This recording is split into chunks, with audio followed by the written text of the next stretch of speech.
You're listening to the Nerd to Know Media Network. Join us at nerdtoknowmedia.com.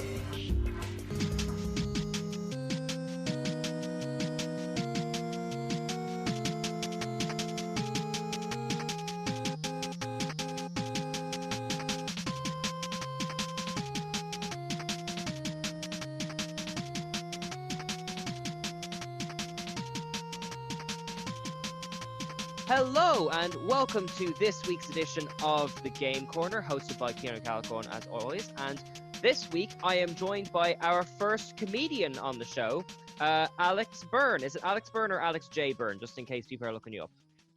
Well, it depends who's asking, I suppose. Alex J. Byrne, I suppose, would be the one that I go by on Facebook. So, yeah, we'll go with Alex J. Byrne. Thank you very much for having me on. I really appreciate it. No worries. Thank you so much for reaching out to us. So, how have you been doing? I imagine, like, since the lockdown started, you've had your livelihood's been impacted a bit, right? Yeah, it has, because I'm doing the stand-up comedy as a hobby because, I mean, it's hard to get paid doing that, to be honest. But I'd also work, like, as an entertainer. I do, like, children's entertainment, like, you know, magic balloons and all that type of thing. And I'd also do, like, hosting events for adults kind of entertainment as well. So that industry has been massively affected as a whole, both in terms of trying to earn with the entertainment work for the children, and there's no stand-up gigs at all. Mm. And I've got to ask, like, because I'm sure it's the first thing you get asked when, like, you introduce yourself. How does anyone become a comedian? And the way I did it was I was doing some courses in the Gaiety. So back in 2015, I started doing like some kind of part-time evening course in the Gaiety and different kind of acting and like theater type of thing. So when I was doing that, and just for whatever reason, I used to just go in, you know, kind of make comedic sketches and like kind of do different funny things. Yeah. And I completed the course and I didn't really know what to do. So I asked some of the teachers there, what should I do? And they suggested that I do the stand-up comedy part-time course there because they just felt that it was something I'd be good at, because I said I was quite comedic. And also one of my fairly close friends has been was asking me to do comedy for quite a while before that, and his exact words were, if I didn't do stand-up comedy, he wouldn't speak to me again. So that was, I suppose, the push that I needed. So that's how you And yeah, become a just from comedian. You there, get threatened into it. of course. And then you start telling jokes, and then they're like, what have I unleashed on the world? But I did that course from there, and yeah, just went from there, doing the gigs, and I've loved it. It's been a lot of fun. Okay, so at the top of the show, you mentioned that, like, you do all kinds of events, like kids' parties and Yeah. stand-up and that kind of stuff. Like, obviously, lockdown aside, what was, like, an average week for you? Like, what kind of events do you do? Well, on every week for me, when there's work available, so primarily your busy months would be like kind of May with all the communions, and then you'd have a lot of work over Christmas. So Communions, I suppose, really? yeah, communions are fairly busy for the kids. Like, you wouldn't believe the amount of families that would hire the children's entertainer for communions. Okay, all right. I would have thought that communions would be a bit sacred, you know? Yeah, but apparently that's only related to the church afterwards. I think it's no holds barred. Okay, all right. And I see, I always see when I'm doing the events, I see all of like the kids in their communion gear, and they have these three-piece suits, and I always think back to my lovely knitted cardigan that my mother knitted for me for my communion. Yeah. I have seen a lot of sympathy posts going out to all of the kids who aren't getting their confirmations and communions because of the lockdown, and they're all bemoaning about the money they're not going to get and all that kind of stuff. I feel their pain. So, like, I have to imagine that your industry isn't incredibly adaptive to just sort of working from home. So how have you been managing since all this started? Well, since all this started, I've just been kind of around. To be honest, I've enjoyed the time because life has been so busy and there's been a lot of things to do. So although the lockdown is, the whole coronavirus is horrible, and I'd love it to pass as soon as possible, it has been an element of, I have enjoyed being at home. Like, I'm here with my dogs, and I'm, you know, cleaning, cooking, and yeah, playing a lot of video games too, which is why I reached out when I saw the podcast as well. Because when I was a child, especially, I followed the normal kind of suit as a child. So I had my collection of PlayStation 1 games, which was a very large collection of PlayStation 2 games, relatively large collection of PS3 games, then a short collection of PlayStation 4 games. The natural cycle, I think, is broken. Yeah. I think that's it. Isn't it funny how, as a kid, gaming as well. I'm not sure if you felt this, but like as a kid, it felt like you had to pick a side with the consoles. Like you're either a PlayStation kid or you're a Nintendo kid, or what was the other one? Was it where the Xbox was like? Oh, Were they you in had there like or like Dreamcast and stuff when we Dreamcast, were Sega? kids. Yeah, that's it. Yeah. Dreamcast, that was it. So you're Yeah, still I kind of remember that. you're still working through these back on the PlayStation then, like. Yeah, and to be honest, I've always been a PlayStation guy. Like I'm here, and I still have the 4 consoles as well, Mm. 4 working consoles Well, the fact that they're from one to working makes four. them very valuable. Absolutely. All right. Well, then, just before we get into the games, if because you've just mentioned you do variety of events, all that kind of stuff, where can people listening at home find you? Well, I'm on Facebook on a personal page if you're looking for any kind of entertainment business Mm, work. Just at Alex J Byrne, but I also have my comedian page, which I don't use as much as I probably should. Of mm. it's a very modest name. It's the Great Alex Byrne, which is a extremely modest name I come up with myself. Well, I mean, you got to start with confidence, like. Absolutely, that's what they say about confidence, confidence and honesty. Once you can fake either of those, you've made it. Well, I hope you're just being honest about the details where they can find you then. Of course, of course. That part I am always honest about. All right, on that humble note, we'll move into the games you've been playing. So, what Mm. games you've been playing since the lockdown started? You mentioned you have three in particular, actually, that you've been playing since the lockdown. Yep, three. I've actually played exactly 3 games since the lockdown started, and they even have the numbers 1, 2, and 3 in them, and they're all my first playthroughs of each game. I played Red Dead 1, Red Dead 2, and Witcher 3. And the way I actually started was when lockdown was starting, right as everything was starting to shut down. I said, right, I'm not working, so I'm gonna go up to Smith's and basically get a game and Mm. see what I can play to keep me entertained during lockdown. I had no idea what I was going to buy, so I was looking around at these different games. So what should I do? And I saw Red Dead Redemption 2 was on sale for €35. So I said, look, I've heard a lot of good things about this game, so I'll go home and play this and queue about a 10-hour download of content. Oh my goodness. Well, I mean, like, it's the price of, like, getting some 500 hours worth of decent content after the fact, though. Yeah, of course. Like, it's I don't even know when, because I'm not as much of a gaming expert as I like to say. I don't bluff as well as you. But like, at what point did downloads for a game you physically own become a thing? Like, that seems to be a contradiction of sorts. Like, Yeah, I think I could be mistaken, but I don't remember it being a thing before the PlayStation 4. I mm, just remember, you get your game, you get your disc, you'd open the box, pop it in, and away you go.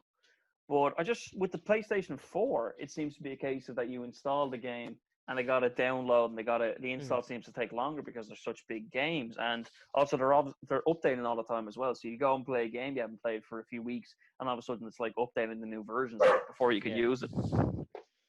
Yeah, I know. It's like just the amount of times, like, because my brother has an Xbox One, and the amount of times you just fancy a game, and like that bar comes up, and you're like, oh Yeah, god, I'll go have a bath or something, I guess. exactly. You want to play a game? Great, you can have it in 4 hours.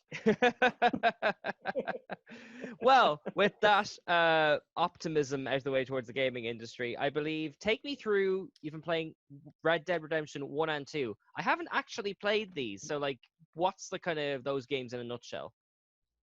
In a nutshell, basically, they're made by Rockstar, the same as the Grand Theft Auto games. Right. And the way I would describe them to people is it's basically Grand Theft Auto with horses. It's very story driven, and it's very, you're going around your outlaws. It's set in the Wild West, so they have different stories. And also, which is funny, I played Red Dead Redemption 2 first, but Red Dead Redemption 2 was actually set before Red Dead Redemption 1, so it actually worked out quite well. So there's basically a gang called the Vanderlyn Gang, and they're these notorious outlaws in the Wild West. And Red Dead Redemption 2, basically you play as a character called Arthur Morgan, where you're in the last days of the Vanderlyn Gang, and you're seeing everything there and what they were like and what they were doing. And then in the first game, which happens after the second game, you play as another character called John Marston, who was in that gang as well. But Right. now his family have basically been taken, and you have to track down the rest of your gang members and kill them in order to get your family back. Okay, so I think something worth bringing up about this is that even though I haven't played the Red Dead games, when Red Dead Redemption 2 came out, it was like a phenomenon. You couldn't, like, Yeah, I knew people who turned up late to work because of they were yeah. doing those train robberies. I've known people who've just disappeared into the game and like gotten really attached to their horse. So what is so fascinating about Red Dead Redemption 2 in particular?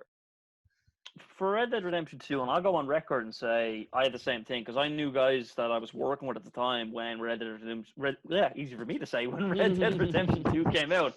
I mean, they took 2 weeks off work just so they could go and play that game. And having played it myself, I mean, yeah, it's true. Like, having played it myself, like, I'll go on record and say, personally, it is the best game I've ever played. Wow, It that is is high praise for someone who's been had incredible. all the PlayStations. Like, Yeah, and the reason being is the way I describe to people is it's hard to put into words because it's one of those, if you play it, you're just like, it's such a good experience because everything about it is amazing. You have the story, which is absolutely phenomenal. I said if they made a movie about this game, it would easily win an Oscar. The story is incredible. The characters are incredible. The acting, the gameplay, the whole vibe of everything. The world is incredible. Like, you can go around the world and like you have all these different areas with different places and different fields. And there's so much to do. Like, you can go into any building, you can go hunting, you can go basically working for selling stuff at merchants, you can go and do all these side quests and take down bandit camps, whatever you like. So, and what is amazing that they managed to do in the game that I personally myself haven't experienced in another game is, when you play a game and it feels like, okay, I'm in this world, but this world feels like these characters are just here just to talk to the main character to give you quests. This feels like I've never experienced a game like you are in the real world. So like you could, go away from the game for a few hours and come back and you would feel like the world has kind of moved on without you. People have done their own stuff. Like you're in camp, and when you're in your camp, all these characters have different conversations about things that have happened between them and their lives. They like, and for me, this is a big thing as well. They change their clothes each day as well. So you see them the next day, they're wearing different clothes and they're discussing things. They get haircuts. So it's not just your character, it's everybody, and everything is alive. Like you can go and you can speak to anybody in the game.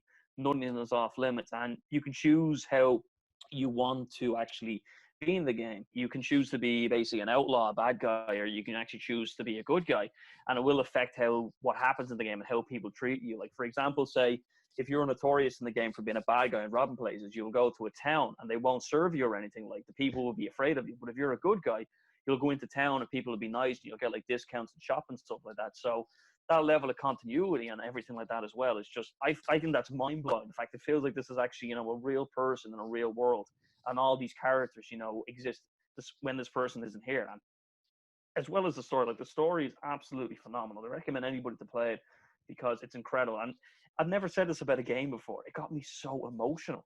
really? Yeah, it's extremely emotional, like because there's different things that happen in the game, and I've always played. I'm like, okay, this is cool and this is that. But I was sitting there and I was like, my God, this is really pulling at the heartstrings. Okay, and like, so it's customizable and it's immersive. So Yeah, basically, it's a perfect lockdown game. it is, and it really feels like you're a real person because you have your character, like you have to feed him, or else he'll start to lose health. If you're wearing, say, like a big coat and it's warm outside, he'll start to lose health because he's too warm, and vice versa. If he's too cold and you're like, say, wearing like a short sleeve shirt, he'll start to lose health because it's too cold. You have to feed the horse as well. And one thing I love in the game as well, there's these different bathhouses, and if you don't go to the bathhouses and wash regularly, you'll get flies start following you around as you go around No the way. world. Yeah, it's that detailed. God, it sounds more and more like The Sims every minute. It's the Sims, but with cowboys. Well, I mean, they should put that on the box. I know a lot of people who'd buy it just based on that. Mm. And Okay, and it's sorry, but before you go any further, I gotta ask. You mentioned it's customizable. What's your yeah. character like then? Oh well, in terms of the online, I haven't really played the online much, but in the actual game, your character is a guy. His name is Arthur Morgan, so he's an outlaw, and he's been with this gang since he was a child. The leader is a guy called Dutch Vanderland, and he basically brought him in when he was a child, as well as all the other members of the gang. So Arthur is kind of his right hand man, and you see the game starts that they're in the mountains on the run from the law, and the game starts where basically you're after doing robbery on a ferry, but it's after going wrong, so they're on the run and they have to keep relocating camps, and they have to basically organize new plots to try and get money. So your character is basically the guy who's trying to help this guy get what he needs to be. But as the game goes on, he kind of starts to realize, well, maybe this isn't what I actually want from life. So it's amazing to see this guy you play, is this guy Arthur, from where he is at the start to his transformation throughout the game. And it all depends on what basically happens to him, how you play the game, and how he feels toward other people as well. Okay, and like you've given us a lot of information there, but like, what? Because you said you played Red Dead Redemption 1 as well. Is that on Yeah. par with this new one, or? It is a very, very good game. It's an excellent game, actually. It's on a PlayStation 3, so Red Dead 2 is on the PS4, then Red Okay. Dead 1 is on the PS3. I think it came out in 2010, so it does have some of the limitations of the PS3 compared to the PS4 in terms of graphics and like the whole world feel. But again, it's an excellent game and it's a very good story. This guy, he has to basically turn against his old friends to try and get his family back. And he's a great character as well. He plays a guy called John Marston. Very strong game. Again, very character driven. He is a great character. But for me, Red Dead 2 edges it just because I personally myself prefer the story and I prefer the character in Red Dead Redemption 2. But I'd recommend both games to anybody. I think they're both absolute masterpieces. Well, I mean, that is kind of a thing because I know enough about Rockstar to know with the Grand Theft Auto and all that kind of stuff that they're really good at building working worlds, but quite often They the are. story is just something to hang that upon. Like, so they've Yeah. really nailed the story with this Red Dead 2 property this time. Like, Yeah. In Red Dead 1 and especially Red Dead 2, the story is absolutely phenomenal because you'll feel so many emotions and things that happen. So, like, things will happen again and you'll be like, oh my God, I can't believe this happened. Like, and when it came to the end, when I was fighting the main kind of villain at the end, I've never played a game so much where I was like, I want to kill this guy. And can I ask, because I'm stuck on the kind of idea of it being sort of somewhat customizable, what's the craziest thing that's happened to you on your adventures in Red Dead Redemption 1 or 2? On the adventures in Red Dead Redemption 1 or 2, in terms of customization or just in general? In With terms the of world? anything, I'm assuming it's a working world. So did anything weird happen? Did a horse chase you or something like that? There are some weird bits. And I've only experienced two glitches where basically doors didn't open, but there are like some very unique places. Like there's one village where basically the people are cursed and they're being attacked by scurvy dogs. And if you try and speak to them, they'll basically tell you to feck off, basically. And I tried to, start one of them and I decided to punch one of them because he was basically telling me I got to feck off. And all of a sudden, the whole village turned on me and started trying to chase me with shotguns. Oh, like in the old Legend of Zelda game when the chickens come after you, that kind of thing? Yeah, something similar. Yeah, a friend of mine who is also a parent has like gone down the Red Dead Redemption 2 rabbit hole. I may have told this story on the show before. I apologize if I have. But basically, his 7-year-old daughter watches it with him, and she gets really Yeah. excited when she sees a deer. And not nice thing has happened to deer in this game. So every time he, Yes. skins a deer or whatever, he goes, "Oh, Viola, your friend's out the window," and she runs over, and he like quickly gets rid of it as soon as he can. Like, Yeah, and it's very graphic. Like you see yeah, the deer yeah, line yeah. there, whatever. And that's another thing. Like it's not just a case of that goes into your inventory and you have it. Then like it's so kind of realistic in the sense that you have to pick it up, put it on your horse, bring it to the merchants, and sell it there. Same with your weapons. Like in terms of having your weapons, they're stored on the horse. So if you get off your horse and go into a mission where you have to shoot and you haven't brought your guns with you, the game space, you're like, well, sorry about you. You left them on the horse. All right. Well, then I think certainly you've given us a good sense of Red Dead now. But what about The Witcher 3? Now, I believe your friend Saoirse was on a few episodes ago. She told us all Yeah. about Gwent, but I still don't have a good handle on what Witcher 3 is. So take us through that. Well, Witcher 3, I'm still playing through it at the moment. I'm not sure how far I'm into it because this game is a mammoth. It's huge. Basically, the best way I could describe it is you're playing as this guy called Geralt of Rivia, who's a witcher. And what witchers basically are, they're these kind of mutated, I suppose, for want of a better term, bounty hunters who basically, they go down and they hunt monsters for coins. Say a monster is terrorizing the village, they get a witcher and the witcher goes, kills the monster, brings back, say, like its head and say, right, I've killed your monster, and they get coins. So witchers primarily care about money and that's their way of making it. But in terms of a story, Geralt is chasing this girl who's basically his adopted daughter, and it's his quest through it again to try and find where his adopted daughter is, while kind of encountering people from the first two games, and also going around the world trying to complete these contracts for witchers and stuff like that. So it's extremely immersive. It's one of those games where the story is great and it's fantastic. But I mean, you could clock up easily 30 or 40 hours just doing side quests. Okay, all right. Now, I've got to ask because I've heard so much about The Witcher 3, but can you just start there, or do you need to have a notion of what's going on for the first two games? That's what I did. I started on Witcher 3. I'd never played the first two games, and it does help to have played the first two games, I found, because you're meeting these characters, and your character's kind of speaking to them, saying, oh, hey, how's it going? Do you remember this and that? And I'm sitting here like, what are these people talking about? What is nice, though, is if you don't know who the characters are, they kind of give you, like, an inventory of characters and, like, how your Geralt knows them and where they've been and stuff like that. But it is beneficial to play the first 2 games, but I suppose the only downside to that is you got to play through 2 massive games in order to get to this game. Yeah, I suppose. And like you mentioned, it was immersive. So what really hooked you in about this one? I suppose what really hooked me in about it was, again, just the whole big open world. There's a feel to it. There's so much to do. And it's just a variety of missions you can do. Like, there's different monsters. You got like your werewolves, your vampires. They even have these tree monsters, these kind of ghouls and these ghosts. Everything that's kind of inside. And again, it's a very strong character. Like the guy you play as Geralt. I'm not sure you've seen the Witcher TV series with Henry Cavill. He's a very I cool have character. seen He's it. just kind of Yeah. mutated guy. Oh, then you know he's excellent in it as well. He's such a great character, and he gets the character spot on compared to the games. And it's the whole kind of concept of, it's like being a fantasy kind of bounty hunter. It's set in the 13th century, and you're going around on your horse and you're catching these guys down. You got your different swords, and you have to, customize your swords with different things, and you can use your magic against these monsters. And we'll give you like a list of, okay, this works here and that works there. And it's also, there's a slight element of RPG to it, in the sense that like you'll have different moments in the game and you'll encounter different people. And it's up to you to decide what way you want to interact with these people, and that will determine what happens later on in the game. Okay, and like Red Dead, is it like how much of your input goes into it? Like, is the story locked in, or is there kind of a lot of variety? Like, There is a lot of variety. It's the same as Red Dead Redemption 2, in the sense that there are different endings you can get depending on how you played the game. right? Now, one thing I will say that is quite funny, and without spoiling too much, there are 2 kind of love interests in the game. Like, there's these 2 women that Geralt has been in love with, and throughout the game you have to choose which one you want to basically put Geralt with.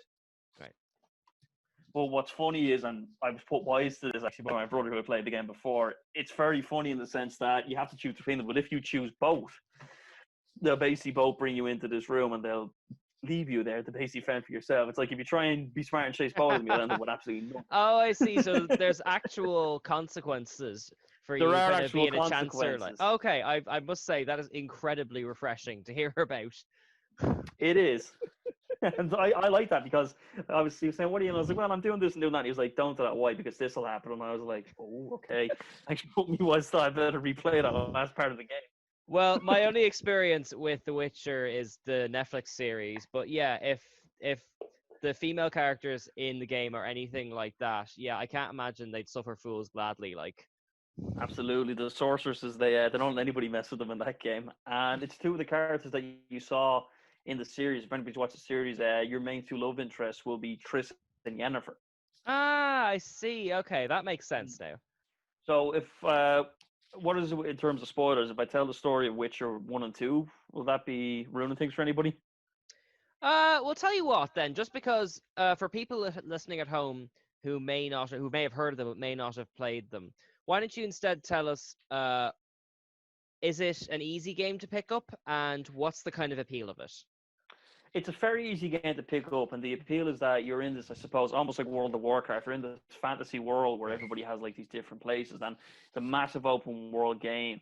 And there's these different areas, and every area has a completely different feel to it. And your character is kind of renowned and you're famous. So if you've ever wanted to play just, I suppose, kind of badass kind of mercenary bounty hunter for hire in this kind of fantasy world where you can just get completely lost in and just make your own choices and basically decide how you would see this character and what he wants to do, going around and picking up coin, picking up these weapons, and going through a very immersive and very diverse story. It's a game for you. And you, again, with the RPG element, you can decide how this guy treats people and what he does and everything like that. Even something as simple as when you get a Witcher contract, as they're called, when you're hunting a monster, you can try and argue and barter over the price and how much you should get paid, depending on how big you think the monster is and how hard the job is. So it's almost like living a world inside this game, which I think is fantastic to do.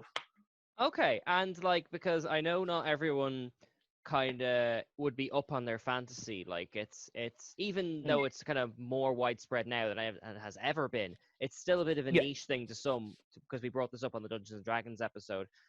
Would you enjoy this if you aren't particularly interested in fantasy? Yeah, I mean, I'll be honest, I've never played World of Warcraft.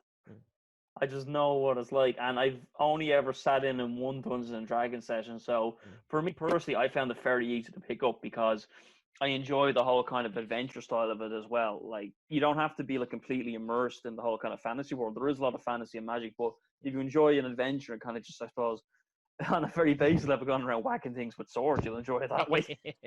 That's very true. And let me ask you something before we wrap. You've picked 3 very immersive games with Hmm. big, wide worlds full of variety and customizable kind of characters and all that kind of stuff. Why do you find Yeah. those kind of games appealing? I find them kind of appealing because I like having the freedom in the game to go around and really kind of, I suppose, explore and choose which way you want to play the game. Like, I think if a game is linear, it can suffer a little bit because I know, obviously, in linear game, Batman Arkham Asylum was excellent, but I prefer the Mm, likes of Arkham City where you could explore the city and stuff like that. yeah. So you having the choice to kind of do these side quests, like, you really feel like you can get attached to this character, I think, because a big thing for me when it comes to movies, TV shows, books, games, anything is if there's a good character and I feel like I care about the main character and the side characters as well. Once that development is there and I feel like they're in a world that I care about and I can completely, I suppose, get lost in, for one of a better term, is that's the broad appeal to me because it's this kind of big commitment. And I'm saying, if I'm going to play this game for X amount of hours, I really want to get the full kind of, I suppose, immersion that I'm looking for.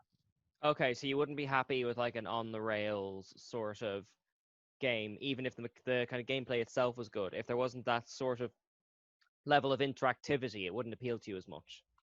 It would still appeal to me to an extent. Like, I like the spot, like for the Batman Arkham Asylum. I did love that game. Like, they are great games, but I'm saying this Mm. is kind of the exact game that would appeal to me. That's why I suppose I got so excited when I saw PlayStation 5 was going to focus on more kind of big kind of multiplayer, Mm. not multiplayer, single player kind of games like this. One thing I will say that the only downside is when you first take these games on, and there's so much to do and so much to do, it can be very overwhelming at first. Because initially I was like, when I took Witcher up especially, I was like, what do I do? Where do I go? There's so much. But then once you get a few hours in, you're right, I got to go over here, and if I put that there and apply this weapon here, this will help me do this and that over there. So there is kind of a slight learning curve to it. But I think if you're used to games and you're interested in kind of just getting lost and immersed in the game, these are perfect for you. Yeah, Saoirse mentioned that. She talked about Breath of the Wild and stuff and how there were games that were Mm. almost too big, and that kind of stressed her out because she just needed to know where to go and the game wouldn't tell her, you know? Yes, yes, of course. Luckily with these, you can. They have the little mini maps that shows go over here and talk to this person. It's like I can do that. All right, we are nearly out of time. Is there anything you'd like to say while we're on the air, just before we wrap? No, that's all for me. Just advice to you, anybody here listening, if you're looking for games to play that you haven't played before, Red Dead 1, Red Dead 2, and Witcher 3, can't recommend them enough. My first playthroughs and all of them happened during lockdown, and I suppose it was nice just to connect with gaming again. I'd been playing FIFA for so many years, and once I got back to actual other games, I was like, oh my God, video games are fun. What happened? Yeah, I know. You do. It's funny actually playing video games as adult. You do have this sort of you lost your way with it and then rediscovered it again kind of relationship, don't Yes, you? and it's been so nice. So I suppose, although everything that's gone on is horrible, that's been one, I suppose, nice element. Just chilling out, playing games with the dogs, and Yeah. just, I suppose, anybody listening, if you want to pick up some games, they're downloadable. I think PlayStation 4, especially, I'm not sure about Xbox, is having a lot of sales in these games, so they're Mm. well worth checking out. And just, apart from everybody, I just hope everybody listening is just staying happy and staying healthy. Excellent. And one last time, Alex, where can people who might be interested in contacting you or booking you find you? They can find me on Facebook. My name on Facebook is Alex J. Byrne, but if they want to contact my comedian page, it is the very modestly named The Great Alex Byrne. All right. Well, thank you very much, the great Alex Byrne. It's been an absolute pleasure to have you on the show. Thanks very much, Ken. Really appreciate it. Alright, so you're listening to the podcast, you're like, hey, I'm not in Ireland, how do I get in touch? Well, TuneIn has you covered. That's how you can check us out live when we're on the radio. You go to TuneIn and download the app, or you can check out the live streams on nerdtoknowmedia.com or Phoenix 92.5 FM. If you want to get in contact with us, it's very easy. Nerd to Know Media everywhere. Nerd to Know Media on Twitter, Nerd to Know Media Instagram, Nerd to Know Media on Twitch, Nerd to Know Media at gmail.com if you want to reach out via email. Hope to hear from you soon. Are you a nerd? Do you like hearing about a bizarre range of topics from the world of nerd? Does your heart and hairstyle still belong in the nostalgic 90s? Are you a sucker for spooky weirdo things? Well, whether you're a hardcore nerd or a vanilla ice baby, Straight Outta Canto is the podcast radio show for you! Straight Outta Canto, that's Kanto, Ireland's #1 show for nerd culture, nightmares, nostalgia, and more. Straight Outta Canto. And welcome back to the Game Corner. Thanks so much to Alex Byrne, who was on our first half. Now, for our second guest this week, we have a very good friend of mine on the show, Neil Cochrane, who is an online moderator. How are you doing, Neil? I'm doing good, Kane. How are you? Very well, thank you. Thank you so much for agreeing to be on the show. Is this your first time doing a podcast? No, I've done a couple of friends. We used to run a podcast talking about films and things, and we kind of just grew out of it. Just our work schedules and things were conflicting. But no stranger to podcasting. But never done a gaming podcast before. Excellent. Well, thank you so much for giving up the time. What was your first podcast called, in case anyone wants to go look it up? Puny Gods. So Puny Gods? it was a reference to the Hulk. And Yeah. Smashing Smash Loki around the place. Yeah. So it was a Puny Gods podcast. We just used to get together and we used to challenge each other to go and watch films that maybe we wouldn't normally watch. I was more of a sci-fi fan, and then one of the guys was more of a horror fan, and he'd be like, "Yeah, go and watch this horror slasher from the '80s," and I'd be like, "There's no phasers in this. What is this?" So it was an interesting dynamic we had. I know what you mean. I'm on another one called Anime Crash Course, where the guy who hosts it, Kev, challenges us to go watch like a weird anime we might never have heard of. And this month, it's one about a maid in someone's house who's also a dragon. So it does kind of push you out of your comfort zone a bit. Yeah, it really does. I don't know if you've ever seen. There was an old film they made me watch called Samurai Cop. I know it through Red Letter Media, but I've never watched it. What's your experience of it? It was ridiculous, man. You've seen more professional filmmaking from students. It was just so. I don't know. The cuts and the audio and everything. The acting was all just so terrible. But these are the kind of things that my friends love. But there is like an art to it. It's like a film has to be over a certain threshold of bad to hold your attention, doesn't it? Yeah, it's up there with Sharknado. It's just ridiculous enough to be amusing in some way. But like there is a line, like, because I caught a bit of like Sharknado 4 on the horror channel, and once they're trying to make it bad on purpose, for some reason the magic just isn't there. Like, yeah, you kind of get used to it. Yeah, exactly. So, well then, before we get into the games and stuff, how have you been coping since the lockdown started? I appreciate you work from home, so has it impacted your life in any particular way? Yeah, I mean, anytime I've had this conversation with people, I tend to tell them the first thing that I usually say to them is that I have no complaints. I can't complain. Nothing's really changed for me, so I feel incredibly lucky. Given what has happened to a lot of people. But I work from home anyway, so nothing's really changed in that regard.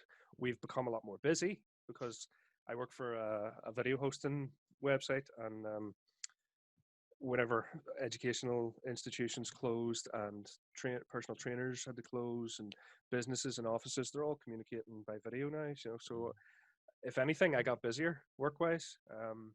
It's been crazy, but yeah, I just can't. I wouldn't have left the house very much anyway. So I do my day's work and then I watch my shows. I'm obsessed with TV and box sets and movies and gaming and that sort of thing. So yeah, nothing's really changed for me, but obviously mindful that it's changed for a lot of people. So you won't hear too many complaints out of my lips. Well, that's exactly it, because we've had a few artists on the show whose like lives just stopped like in half a second. But at the same time, like, Dara, who runs our channel, like he would do similar work to what you do. And when the whole lockdown started, I imagine there was like a huge sudden rush of work that had to be put on your shoulders to adapt websites and all that, not just to the needs of, like you said, videos and stuff, but the fact that everyone is on the internet more, right? Yeah, that's it. And particularly what we're doing, because the company I work for also do live streaming, and the amount of people who've turned to live streaming, particularly churches. You think of how many churches across America alone, What, are like now doing mass broadcast. online, like that kind of thing? Yeah, they're doing their sermons live, could be several times a week, for one church, and that's just churches, like I say, schools and professors, and they're all doing live classes, so people can just do it from home, and it's been difficult trying to support so many people all of a sudden, but we're coping, we're doing okay. Um, but aside from that, yeah, I told you recently, I recently built a brand new gaming PC because I've Yes, typically, I unfortunately we can't show photos on the radio, but it looks superb. yeah, I didn't have a lot of experience with gaming PCs. I was always more of a console player, but probably because of the kind of work I've fallen into and the kind of people I'm working with who are all used to working from home.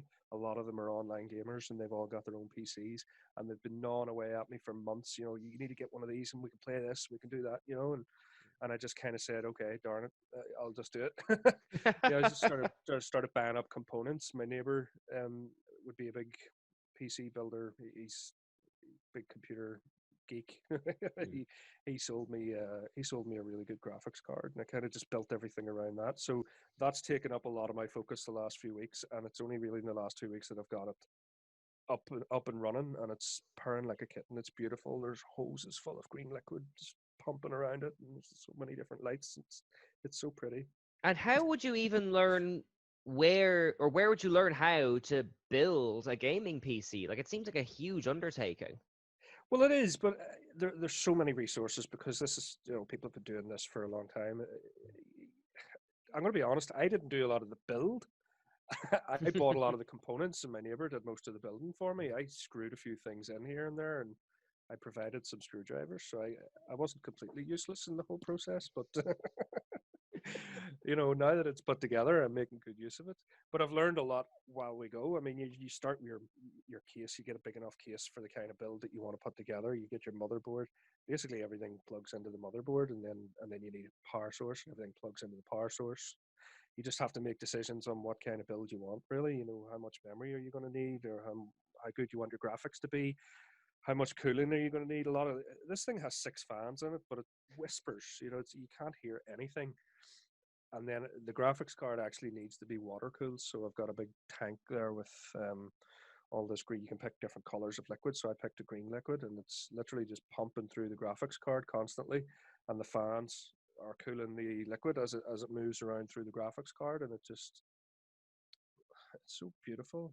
I'm staring at it while I'm I can't wait to see it in person. Like, I from what you've been telling me, the photos obviously don't do it justice. Like, yeah. Well, we had a few problems with the motherboard that I bought initially. Had some problems with some of the sticks that the RAM plugs into. So I ended up having to replace the motherboard after only a few days. But yeah, it's all up and running now, and you're gonna love it. And I've got the projector screen here. If I want to, I can put it up on the big screen here in my room as well. so it sounds like you are like prepped in case the lockdown runs for another 6 months. You've got your home cinema gaming system, like. Yeah, I wish I had it 6 months ago. But But like, yeah, that is something, like, you've done a project and made the most of. I know it hasn't affected your life the same way some other people have, but you've really made the most of the time. I've tried.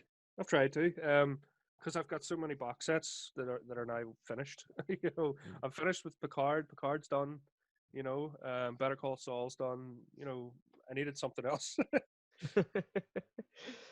Well, at least you've got that. I'm limited to what's baby appropriate at the best of times. Oh yeah, So, of course. uh, but I'll sneak in a few things after she's gone to sleep at like 3 in the morning or something like that. Lock the door. Yeah, exactly. Well, actually, since you brought up Picard, I believe you wanted to talk about Star Trek Online, yes? Yeah, you haven't experienced this yourself, have you? No, I must confess, apart from maybe one game on the Nintendo DS, I've never actually, on a board game that we have at home called Star Trek Ascendancy, I've never actually played a Star Trek video game. Okay, well, I mean, I've played a few, but Star Trek Online is the Star Trek video game.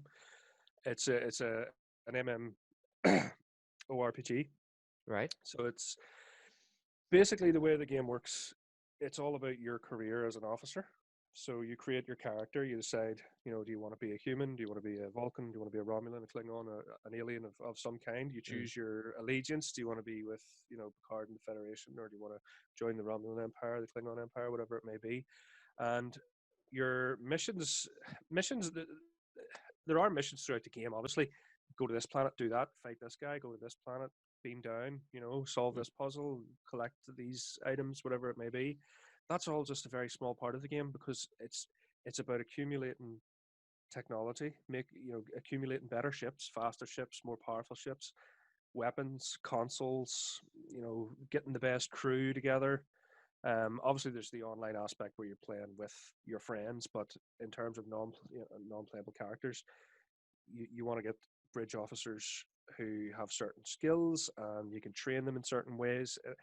It's so vast. I mean, it's so hard to just sort of sum it up in a few minutes, because there is a console version that I was playing for years, and now I'm back on the PC, kind of starting from the beginning again. But there are players who are so into this that they have 7 or 8 different characters, maybe more, and they're bouncing between these different games that they have.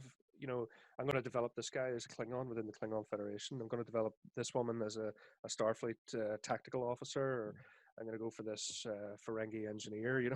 So do you only? So actually, tell you what. I'll back up further, because you and we've both kind of been to a lot of the Star Trek eras and that kind of stuff. We're kind of fairly plugged into Star Trek. Would you have to know quite a lot about the franchise to play this game and enjoy it? Not necessarily, no. There's a certain amount of nostalgia for a fan, because a lot of the original actors come back and did their voices for their characters in the game. Yeah, lots of them.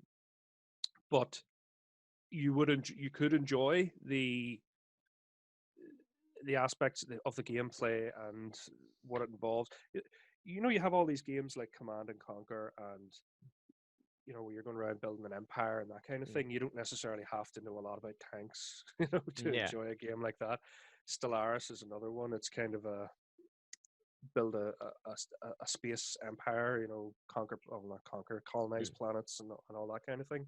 If you're just into that, exploration and accumulating, having goals constantly, I want a better ship, I want a better crew, you can still enjoy it without being a Star Trek fan. But I think if you're a Star Trek fan, for a while it felt like there was no Star Trek. There was nothing until sort of Discovery came back, brought it back to TV and that sort of thing. So this kind of plugged that gap for a lot of Star Trek fans, because it carried on stories. It was like, this is what happened next. Yeah, because Enterprise and which I must say, the last season of that was very good. I know this isn't a Star Trek podcast, but it felt like that ended quite abruptly. And then there's the Abrams stuff, but that is parallel. So and even Discovery is kind of a prequel. So you're right. There was this big kind of Doctor Who sized desert of time where nothing was moving forward unless you're into the books and stuff, right? Yeah. So, I mean, this was the closest thing people had to a show or set in that original universe. So, I think you will enjoy it more if you are a Star Trek fan, and especially when some of these characters come back and do their voices again. You've got to let me know, kind of which characters are we talking? Oh, where to start? Worf, Geordi. Oh, proper ringers, like recognizable characters, like. Oh yeah. Leonard Nimoy did a lot of voice work for it before he passed. Okay, so this isn't a recent game then. Oh no. It's been going for could be 10 years, maybe more. Holy moly, I've never known like an online game, because usually the problem with online games of any kind, like I'm a huge fan of the Empire of War game in Star Wars, is after 2 years the multiplayer fan base sort of moves on to other things and the game is kind of inoperable. So this is still going strong then. Oh yes, and it evolves, and it has probably helped that all this new content has come on TV. Discovery, Picard, and that, because that gives them more different ships to bring into the game, or different characters. The likes of Seven of Nine, she would have done voices for it before anyway. Jerry Ryan, the whole Voyager crew basically did voices. The Deep Space Nine crew, most of them have done the voices again. There's lots of them. So. But all the new shows has just given them more avenues to explore with new content, and I can't see the game dissipating with its fan base anytime soon. And I've got to ask, is this an online free-to-play game, or is this like on Steam? Like, is it where would people find it? Well, it is a free to play game. Obviously, there's extra content or things you can buy along the way if you choose to, but you don't have to. Um, it's like anything, you could take shortcuts and you could spend money and you could buy ships and you could buy upgrades and that, Mm. but you can get those things through the games. There are events that give away um, what would be called sort of tier 6 ships. That's like your highest tier of ship. That normally you would have to buy, but you can win them in events and you can do different things and you can trade energy credits. You can buy things with digital currency within the game. Um, you can get it. Let me just. It is the developer is. It used to be Perfect World. It's now called Cryptic. Cryptic with a Y. What else? The Arc website. You can download it from Arc, and I think you can get it on Steam. I think there are a few places you can get it. If you just Google Star Trek Online, it's not hard to find. Okay, and like, I know you talked a bit about the gameplay already, but take me through like an average day playing this game, because it's not. I'm guessing it's not like a strictly story-based game, like a Mass Effect game, like. No, not strictly. So, like I say, when you first start the game, you're given a certain ship and a certain, you'll have one or two bridge officers who come to on away missions with you. Um, there would be obviously sort of initial missions that you can do, like a kind of like a tutorial. Um, but then beyond that, so when I log in, the first thing I do is check to see if I've had any upgrades while I've been away, because you can set sort of background officers to do certain tasks for you while you're not even at the computer. There's a timer on those, so some of them might take an hour, some of them might take 40 hours. So you could log in one day and go, oh, there's that task I started a few days ago. They've completed it successfully, or they made a complete hames of it, and two of them have died. Who knows? Collect your rewards or your upgrades and move on and assign them to other tasks. You're constantly accumulating. So you've got energy credits, you've got what's called the lithium crystals, you've gold pressed latinum, all these different Yeah. things are sort of virtual currencies and skill points that you can assign to yourself or other people to learn new abilities. So a very basic player might just have a ship with 2 weapons, a very basic ship with very low threshold for taking a pounding, boom, you're dead.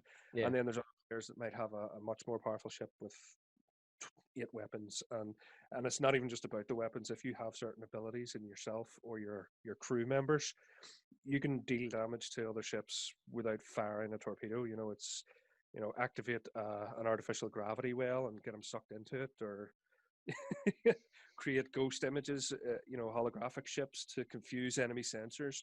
It's so hard to just sort of sum it up, but yeah, a typical day, like say this morning I got up, I come down, I opened the game, so I checked my duty officers, collected rewards from that. I had a look through all the equipment that I'd gathered recently to make sure that I had the best stuff on the ship. And then I'm looking at my ranking. I'm sitting at rank 23, and I'm only about 100 points away from rank 24. You unlock better ships and better weapons at higher ranks, so it goes up. You're probably level 65 before you kind of have access to most aspects of the game. So those early days are really spent trying to bump up your experience points, which you can do in the storyline missions within the game, or there are side missions you can do. Just you can fight against other players, you can fight against non-playable characters just for the sake of it, just for a few minutes, just to gather some energy credits, some dilithium, some experience points, and just boost your character that way. But ship maintenance is one of the big things. You go to these spaceports and you can design your ship. You can change the layout of the ship, how it looks, what color it is, and your uniforms. Everything. There's so much detail in this game. You can get your uniform. You can wear uniforms from, the days of Kirk and Spock, or you can wear uniforms from Voyager. You can get uniforms that aliens wore in one episode of Deep Space Nine, 30 years ago. It's there's so much choice in it. You can spend a lifetime exploring this game. Okay, and like, because Star Trek isn't like a typical like sort of conquering type franchise. I know there's Klingons and stuff, But then what's your kind of goal then? Is it to like just go out into the great unknown like Kirk, or do you have to fight in wars? Like, what's the I kind mean, of mission statement? the gameplay is. I mean, that's the one thing that even though the gameplay is enjoyable, a lot of it is combat based. So for a Star Trek game, you know, that's It's a bit it's not iffy, true to yeah. the natural heart of Star Trek. But Mm. there is exploration as well. There are storylines about ancient races that link back to episodes and things that someone mentioned in an episode, and they've kind of picked that up and expanded on it and said, okay, so Data said this back in 1991. Let's pick that and make a whole storyline out of it. And suddenly we're discovering this race of ancient aliens that haven't been around the galaxy for thousands of years, and this is who they are and this is what they do. So there's a lot of puzzles and scientific discoveries, and you find things just when you're walking around and running around.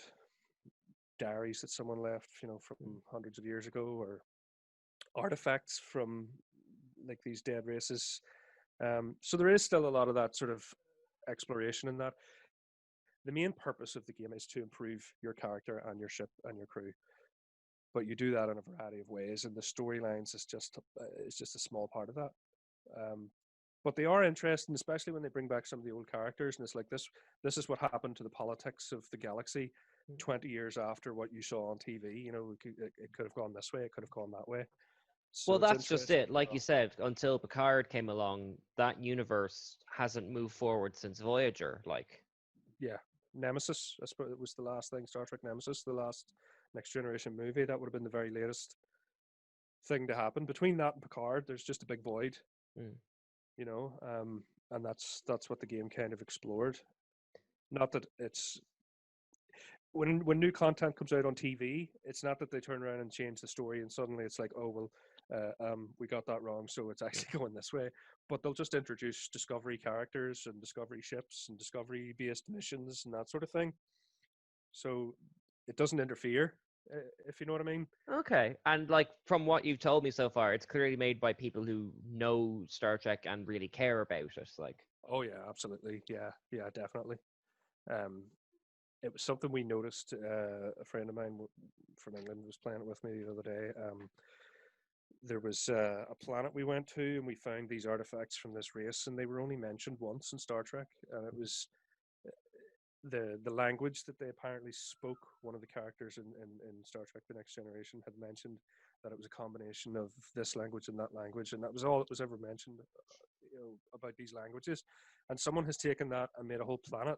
You know, one of those languages comes from this planet, and we're going to go there, and we're going to find all this juicy tech and all the stuff that they left behind, and then we're going to find out where they went and what they did, and then they're going to come back, and then they're going to try and destroy us all, and that all came from a single conversation that someone had in an episode of Star Trek, you know, 30, well, 40 years well, ago. that's just it about Star Trek. There's probably like 2,000 odd episodes or something, but like every one of those episodes is someone's favorite. And in the Star Trek Online, you really have a great form for spitting that off into other things, don't you?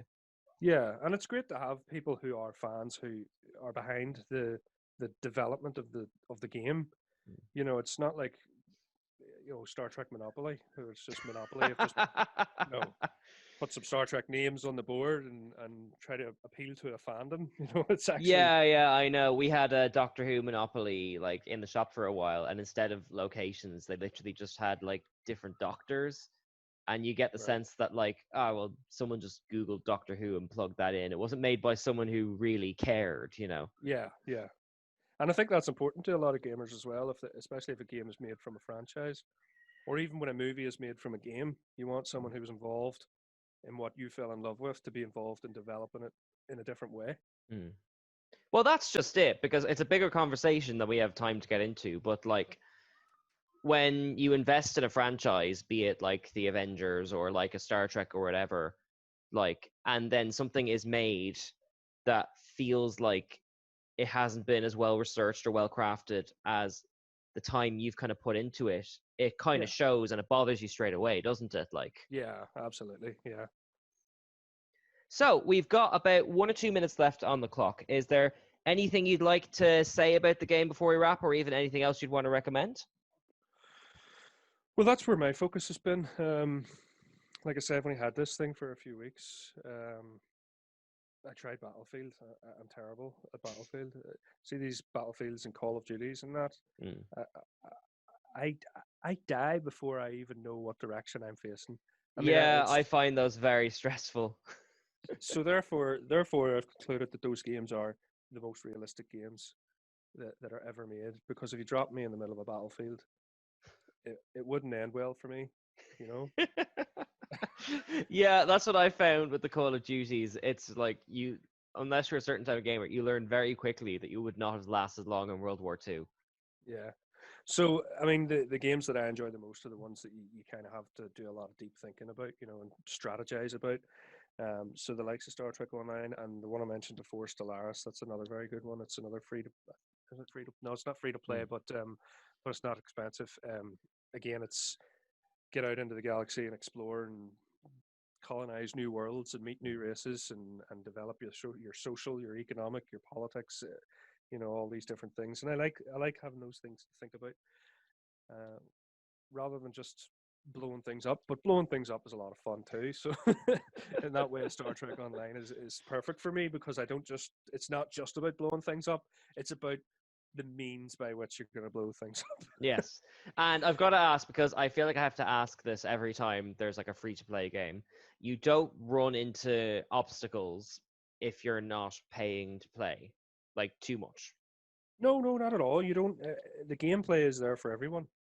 So you don't have to pay to access certain levels.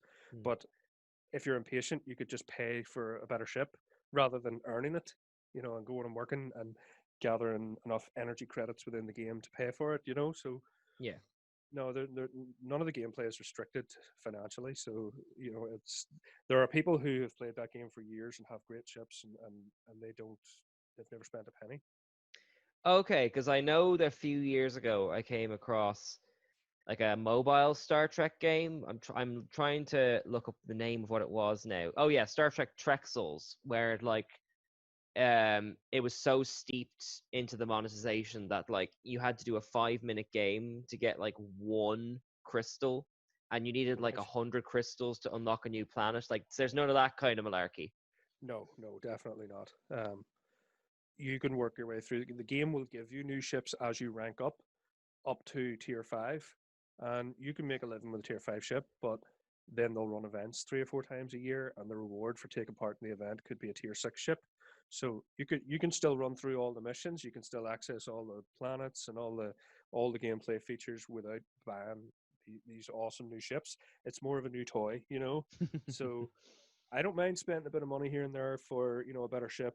Not everybody wants to, maybe not everybody can, and that's fine. You're still going to be able to get your hands on those ships. It won't interrupt your fun, like. No, it definitely won't. It's not like here you're going to pay 50 quid to talk to Worf here in the game. No, it's not. There's no meet and greet. It's just they're all there and you can interact with them, and that's fine. Excellent. Well, on that very promising note, I think we will wrap this episode. Neil, thank you very much for taking the time to appear on the show. It's been great having you. Thanks for inviting me, and it's good to hear from you. I'm glad to hear that. How's the show doing? You're running this a good month now, aren't you? Maybe longer. Yeah, a good month or two now. Bit of behind the scenes. This episode's actually a bit backlogged. We're recording it a week or two before it'll go out. So, yeah, we're gonna take a break at around episode 10. Just to kind of plan out the next leg of it. But it's been a great experience, and it's been great to kind of meet new people and catch up with everyone just to find out what they're doing with, like yourself, because like there is a social dynamic to this as well during the lockdown. Just check in if everyone's okay, Yeah, well, that's it, and that's one of the reasons I got this game on PC, is so I could interact with people without leaving the house. Well then, we'll talk a little bit more off the air, but Neil Cochrane, thank you so much for joining us. I hope you can give up the time to appear again on the show sometime soon. Absolutely, no problem, thank you. Excellent. The Game Corner will be back here for our series finale of sorts next week, Friday at 1 o'clock. Until then, thank you so much for joining us. I've been Kieran Calcone, this has been Neil Cochrane, and we'll be back Friday next week. Bye! Bye.